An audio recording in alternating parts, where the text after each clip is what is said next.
അമേരിക്കൻസിന് ഒരു വലിയൊരു ഡിലമ വരുന്ന ഇതാണ്. ഇത് തോറ്റു കൊടുക്കുകയാണെങ്കിൽ രാഷ്ട്രീയമായിട്ട് ഇദ്ദേഹം തകർന്നു, ആ ഒരു പ്രതീതി ഉണ്ടാകുകയാണെങ്കിൽ, വേൾഡ് ഒപ്പീനിയനിലും അമേരിക്കയിലും ഉണ്ടാകുകയാണെങ്കിൽ ഇദ്ദേഹം തകർന്നു, ഈ പ്രസിഡൻസി ഇല്ലാതാവുന്നു. അതൊരു കാര്യം. പക്ഷെ അതേസമയം ഇറാനെ കൊണ്ട് ഇത് വിഡ്രോ ചെയ്യുന്നതിനുള്ള കേപ്പബിലിറ്റി അവർക്കില്ലാതാകും. ഏത് രീതിയിൽ ചെയ്യും? ഗ്രൗണ്ട് ട്രൂപ്സിന് അയക്കുമോ? അതിനായിട്ടുള്ള ട്രൂപ്സ് അവിടെ ഇല്ല. 50,000 പേരാണ് അവിടെ ഉണ്ടായിരുന്ന ആ മിലിറ്ററി ബേസിസിലും. അവർ മൊബിലൈസ് ചെയ്ത ട്രൂപ്സിന്റെ എണ്ണവും എല്ലാം എടുക്കുകയാണെങ്കിൽ പശ്ചിമേഷ്യയിലുള്ളത്, ഈ ഇറാഖ് ആക്രമിക്കുന്നതിന് വേണ്ടി ഏതാണ്ട് 5 ലക്ഷത്തി ചുല്ലാനം ട്രൂപ്സിനെയാണ് അവർക്ക് വേണ്ടി വന്നത്. അതിനെക്കാട്ടി ശക്തിയുള്ള ഒരു പവറാണ് ഇറാൻ. അതിനെക്കാട്ടി വെരി ഡിഫിക്കൽട്ട് ടെറൈൻ ഇറാനിൽ യാത്ര ചെയ്താൽ കാണാൻ പറ്റും. മൗണ്ടൻസും വാലീസും ഡെസേർട്ടും എല്ലാം ഉള്ള വളരെ ടാങ്കിൾഡ് ആയിട്ടുള്ള ഒരു ജോഗ്രഫിയാണ് അവരുടേത്. അപ്പോൾ അതിനെ കൺട്രോൾ ചെയ്യാൻ പറ്റില്ല. വലിയ തോതിലുള്ള മൊബിലൈസേഷൻ വേണ്ടി വരും. 1-2 വർഷം മൊബിലൈസ് ചെയ്താലേ അതിനെക്കുറിച്ച് ചിന്തിക്കാൻ പോലും പറ്റുള്ളൂ ആർക്കെങ്കിലും. പിന്നെ നാട്ടിലുമായിട്ട് ഉള്ള ലോജിസ്റ്റിക്സ് എത്ര ദൂരെയാണ്. ഇത്രയും ലക്ഷക്കണക്കിനുള്ള ഭടന്മാർ ഒരു ഓക്യുപ്പൈ ചെയ്തിരിക്കുന്നത്. യൂറോപ്പിന്റെ സൈസാണ് ഇറാൻ എന്ന് പറയുന്നത്. 93 മില്യൺ പോപ്പുലേഷൻ, ഡിഫിക്കൽട്ട് ടെറൈൻ. പിന്നെ അവർക്ക് എല്ലാ ലോജിസ്റ്റിക്സും വളരെ വളരെ ദൂരയിൽ നിന്നാണ് കൊണ്ടുവരേണ്ടത്. കുടിക്കുന്ന വെള്ളം പോലും, ടോയ്ലറ്റ് പേപ്പർ പോലും പുറത്തുനിന്ന് കൊണ്ടുവരേണ്ടതാണ്. അപ്പൊ അങ്ങനെയുള്ള ഒരു യുദ്ധം അവർക്ക് ചെയ്യാൻ പറ്റുമോ? അതായത് സാർ പറയുന്നത് ഒരിക്കലും കരസേന ഇറക്കി അമേരിക്ക ഒരു യുദ്ധത്തിന് മുതിരില്ല എന്നാണ്. ഇദ്ദേഹം ഇനി പരിഭ്രാന്തിയില് അങ്ങനത്തിലൊരു തീരുമാനത്തിലോട്ട് ചെല്ലുമെന്നുള്ളത് അത് പക്ഷെ ചിന്തിക്കാൻ പോലും വയ്യ. അത് പട്ടാളം എനിക്ക് തോന്നുന്നില്ല, ആർമി എനിക്ക് തോന്നുന്നില്ല ഇത് അതിന് തയ്യാറെടുക്കുമെന്ന്. അവരോടൊക്കെ പറയും ഇത് റെഡ് ലൈനാണ്, ഇതിൽ ഞങ്ങൾ പോകില്ല എന്ന്.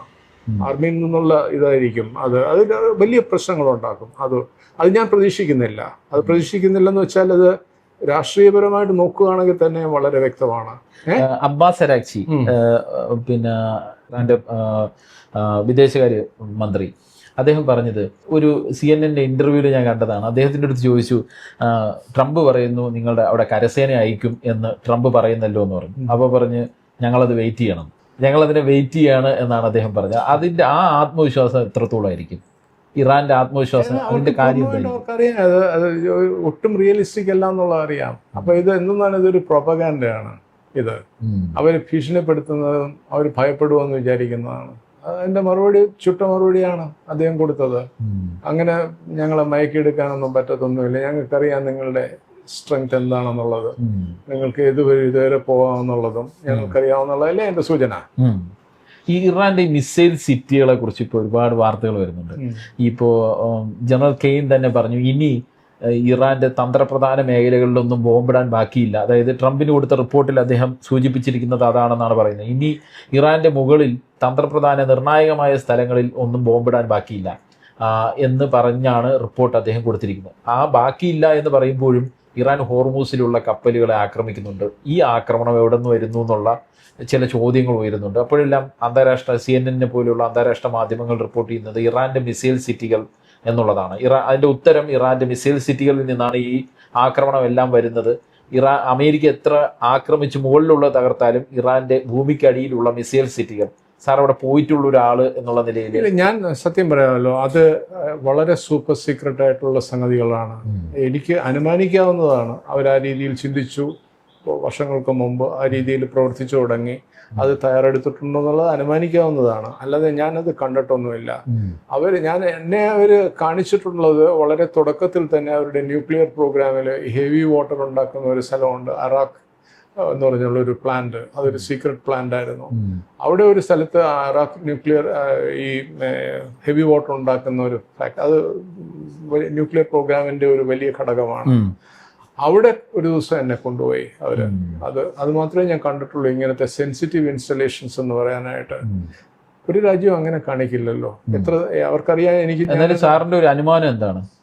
എൻ്റെ അനുമാനം അവരുടെ റിസർവ് കേപ്പബിലിറ്റി ഇതുവരെ കാണിച്ചിട്ടില്ല.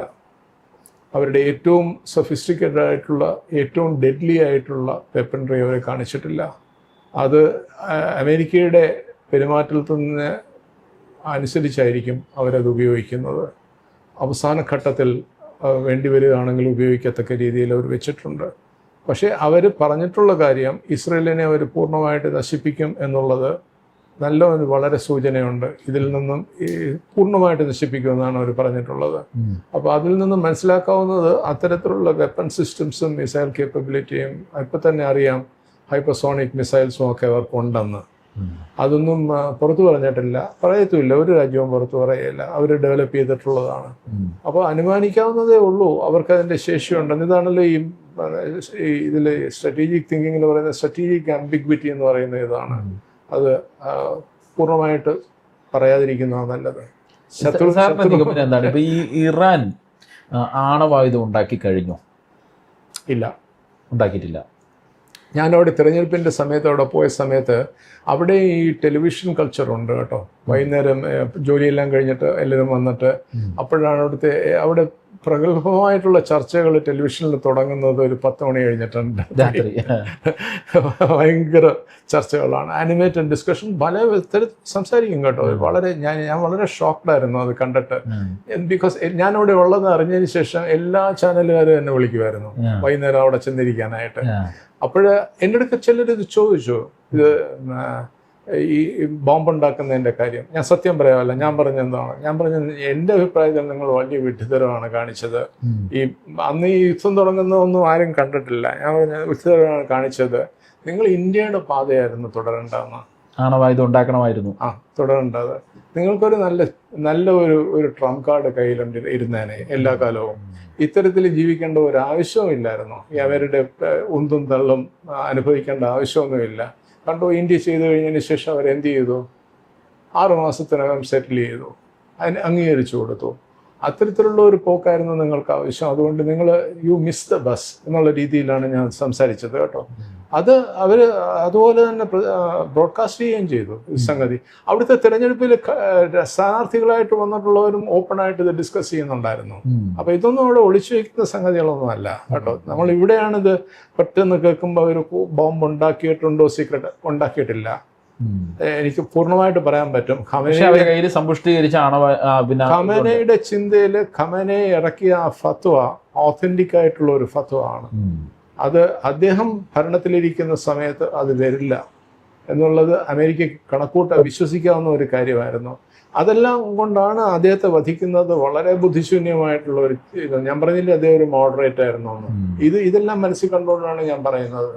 അദ്ദേഹം സമ്മതിച്ചു കൊടുക്കില്ലായിരുന്നു അത് വെച്ചാൽ അദ്ദേഹത്തിൻ്റെ ചിന്താഗതി ഇമാം ഖൊമേനിയുടെ ആഗ്രഹവും സ്വപ്നങ്ങളുമാണ് അദ്ദേഹത്തിൻ്റെ നയിക്കുന്ന ഇത്. അപ്പോൾ ഇമാം ഖൊമേനി ഈ ബോംബുണ്ടാക്കുന്ന ഈ രീതിയിൽ ഇത് പോകുന്നതിന് ഒരിക്കലും സമ്മതിച്ചിട്ടില്ലായിരുന്നു. അതേസമയം വേറൊരു കാര്യം കൂടെ ഇതിൽ മനസ്സിലാക്കേണ്ടതുണ്ട്. അവർക്ക് ബോംബിൻ്റെ ആവശ്യമുണ്ടോ ഇന്നത്തെ നിലയിൽ?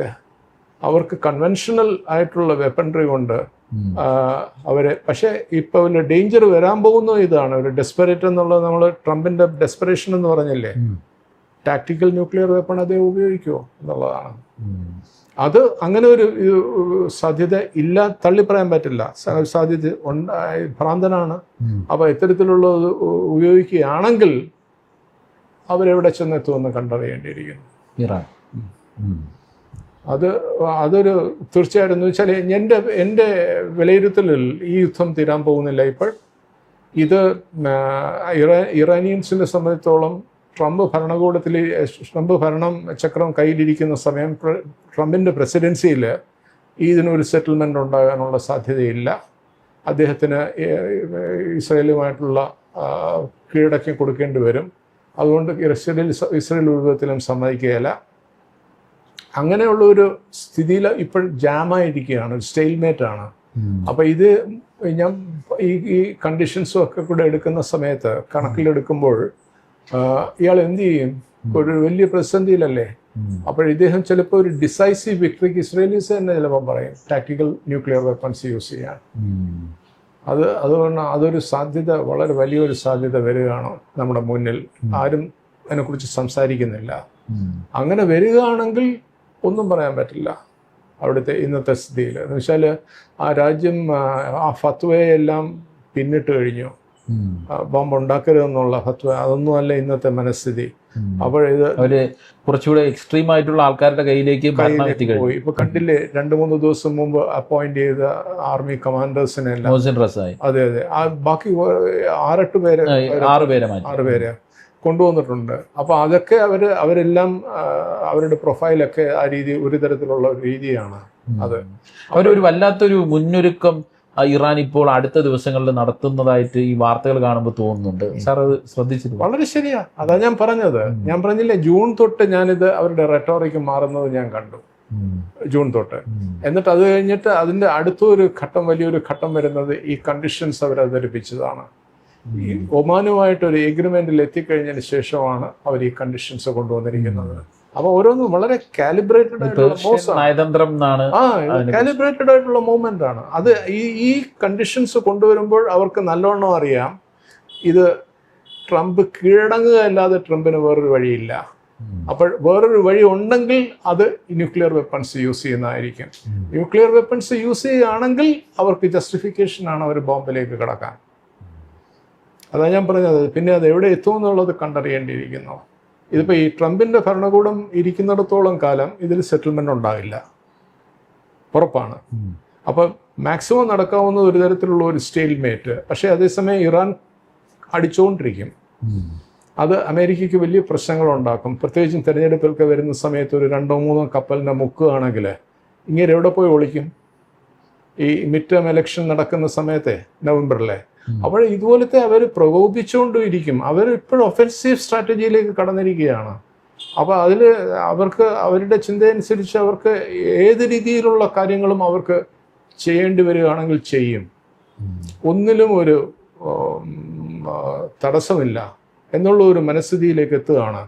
അപ്പോഴത് ട്രംപിനെ സംബന്ധിച്ചിടത്തോളം ന്യൂക്ലിയർ വെപ്പൺസിൻ്റെ ഒരു ടാക്ടിക്കൽ ന്യൂക്ലിയർ ഇതിൻ്റെ ഒരു സാധ്യത ഇല്ലാതില്ല.